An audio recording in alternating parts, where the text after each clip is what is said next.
maka cucilah kemaluan setelah kencing dengan cara yang benar. Perlu diingat, ini bukan masalah sepele, sebab ada banyak orang yang disiksa di dalam kubur hanya karena tidak benar ketika cebok setelah kencing. Seringkali kita merasa telah mencuci kemaluan kita dengan bersih dan benar. Bersih belum tentu benar. Hal ini sangat penting agar amal ibadah kita diterima oleh Allah Subhanahu wa Ta'ala. Terutama, solat kita tidak akan diterima oleh Allah jika kemaluan bekas kencing kita tidak benar-benar suci saat kita cebok. Dari Abdullah bin Abbas radhiyallahu anhu, dia berkata, Nabi Muhammad SAW melewati dua kuburan, lalu beliau bersabda, sesungguhnya kedua mayit di dalam kubur ini disiksa, dan tidaklah keduanya disiksa dalam perkara yang berat untuk ditinggalkan.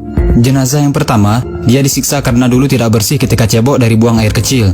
Adapun jenazah yang kedua disiksa karena dia dulu sering melakukan namimah atau adu domba. Kemudian beliau SAW mengambil sebuah pelepah kurma yang basah, lalu membaginya menjadi dua. Kemudian Rasulullah SAW menancapkan satu pelepah pada setiap kubur itu. Para sahabat bertanya, wahai Rasulullah, kenapa Anda melakukan itu? Beliau menjawab, semoga Allah meringankan siksa kubur keduanya selama pelepah kurma ini belum kering. Hadis riwayat Bukhari dan Muslim. Banyak orang yang merasa ibadah mereka sudah bagus, tetapi sebenarnya masih tidak terlepas dari ancaman azab api neraka hanya karena tidak benar dalam mencuci kemaluannya setelah kencing. Pada suatu hari, Sayyidina Abu Bakar pernah hendak menyolatkan mayit seorang laki-laki, tetapi tiba-tiba tersentak dengan suatu benda yang bergerak-gerak dari dalam kain kafan lelaki tersebut. Lalu disuruhnya seseorang untuk membukanya. Alangkah terkejutnya, ada seekor ular yang sedang melilit kepala kemaluan mayat lelaki tersebut.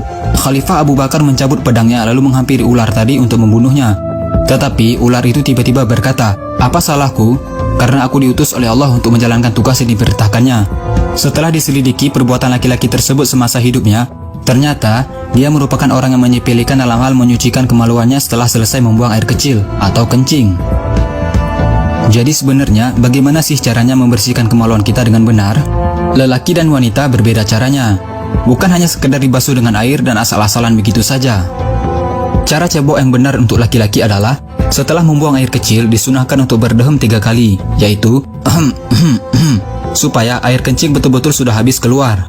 Setelah itu, urutlah kemaluan dari pangkal hingga ujung beberapa kali dengan menggunakan tangan kiri, agar tidak ada lagi air kencing yang tertinggal di dalam saluran.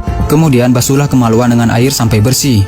Dan cara cebok yang benar untuk perempuan, silahkan kalian bisa bertanya kepada ustazah terdekat, agar tidak salah lagi saat cebok dan malah mendapatkan siksa kubur.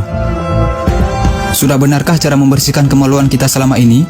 Kalau belum benar, mari sama-sama kita betulkan agar kita terhindar dari siksa kubur dan siksa neraka. Karena telah dijanjikan neraka bagi mereka yang tidak istibro, yaitu orang-orang yang tidak menyucikan dirinya dengan sempurna, baik itu hadas kecil maupun hadas besar. Rasulullah SAW bersabda, barang siapa yang menyampaikan satu ilmu saja dan ada orang yang mengamalkannya, maka walaupun yang menyampaikannya sudah meninggal, maka dia akan tetap mendapatkan pahala. Ada beberapa catatan yang harus kita ingat. Tidak ada kata malu dalam urusan menyampaikan kebenaran agama. Dan jangan beranggapan ilmu fikih itu jorok, karena ilmu fikih itu menjelaskan sedetail-detailnya demi menyelamatkan kita dari siksa kubur dan siksa neraka, hanya karena masalah sepele, yaitu tidak bersih ketika cebok. Na'udzubillah min zalik. Yuk kita lebih memperhatikan lagi saat cebok, agar kita terhindar dari siksa kubur dan siksa neraka. Amin.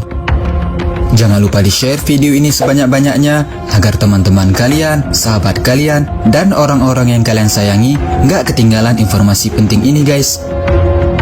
Jika kalian suka dengan video ini, jangan lupa tekan tombol like-nya juga ya. Hey, jika kalian mendapatkan sesuatu yang menarik dari Mozaik Karim, jangan lupa sukai Mozaik Karim, lalu klik tombol ikuti, lalu klik sekali lagi tombol ikuti, lalu pilih lihat dahulu, agar kalian nggak ketinggalan informasi menarik lainnya setiap hari. Terima kasih.